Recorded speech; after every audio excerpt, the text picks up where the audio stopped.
Assalamualaikum warahmatullahi wabarakatuh teman-teman. Perkenalkan, nama saya Zuriana Luki Musrifa, bisa dipanggil Luki, kelas 10 IPA 2, nomor absen 35. Ini saya akan menjelaskan tentang aspek trigonometri dan pancagotra di dalam wawasan Nusantara. Sebelum itu, saya akan mengingatkan kepada semuanya untuk tetap menjaga kebersihan dan kesehatan dengan cara selalu mencuci tangan dengan benar dan sesering mungkin menggunakan sabun dan air yang mengalir. 2. Jaga jarak kira-kira 1 meter. Ketiga, hindari kerumun dan tetap di rumah saja. Lanjut, saya akan menjelaskan tentang aspek trigonometri dan pancagotra dalam wawasan Nusantara. Apa sih konsepsi wawasan Nusantara itu, teman-teman?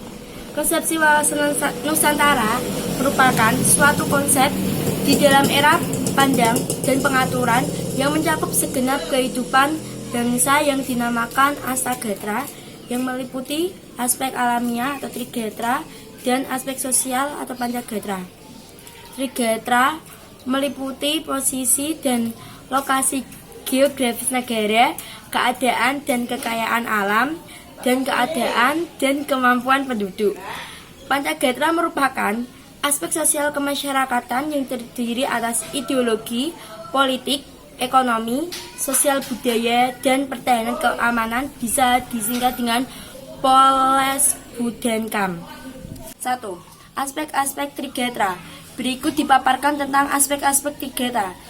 A. Letak dan bentuk geografi. Ketahanan nasional dalam aspek geografi merupakan segala sesuatu yang ada di permukaan bumi yang dapat dibedakan antara hasil proses alam maupun ulah manusia yang memberikan gambaran tentang karakteristik wilayah.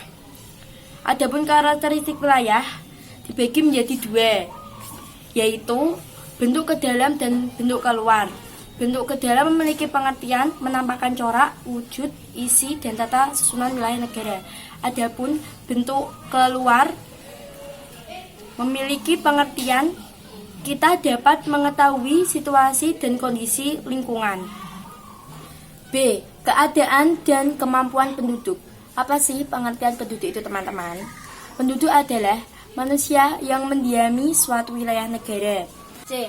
Keadaan dan kekayaan alam. Kekayaan alam suatu negara merupakan segala sumber dan potensi alam yang terdapat di permukaan bumi, ruang, angkasa, atmosfer, dan di dalam bumi yang berada di wilayah kekuasaannya. Kekayaan alam dapat dibedakan menjadi 7 golongan, yaitu 1. Hewan, 2. Tumbuhan, 3. Mineral, 4. Tanah, 5. Udara, 6. Potensi luar. Pancagotra. Aspek-aspek dalam pancagotra yaitu sebagai berikut, bisa disingkat sebagai Polesbudankam. Ideologi, politik, ekonomi, sosial budaya, dan pertahanan keamanan. Apa sih itu ideologi, teman-teman? Ideologi itu diartikan sebagai guiding of principles, yang merupakan konsep yang mendalam mengenai kehidupan yang dicita-citakan serta yang ingin diperjuangkan dalam kehidupan nyata. B. Politik. Dalam hal ini, politik diartikan sebagai asas, haluan, atau kebijaksanaan yang digunakan untuk mencapai tujuan dan kekuasaan. C. Ekonomi. Ekonomi adalah seluruh kegiatan pemerintah dan masyarakat dalam mengelola faktor produksi dan distribusi barang dan jasa untuk kesejahteraan rakyat. Upaya meningkatkan ketahanan ekonomi adalah upaya meningkatkan kapasitas produksi dan kelancaran barang dan jasa secara merata ke seluruh wilayah negara. D. Sosial budaya. Sosial budaya dapat diartikan sebagai kondisi dinamika budaya bangsa yang berisi keuletan untuk mengembangkan kekuatan nasional dalam menghadapi dan mengatasi ancaman, tantangan, hambatan, dan gangguan atau ATHG baik dari dalam maupun luar.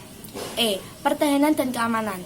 Pertahanan dan keamanan diartikan sebagai kondisi dinamik kehidupan pertahanan dan keamanan bangsa Indonesia yang berisi keuletan dan ketangguhan yang mengandung kemampuan mengembangkan kekuatan nasional dalam menghadapi dan mengatasi ATHG yang membahayakan identitas, integritas, dan kelangsungan hidup bangsa berdasarkan Pancasila dan Undang-Undang Dasar 1945. Itu bisa disingkat sebagai Polesbudankam. Terima kasih teman-teman yang sudah menonton video saya. Semoga diberi kesehatan kepada Allah Subhanahu wa taala. Sampai di sini. Wassalamualaikum warahmatullahi wabarakatuh. Salam sehat.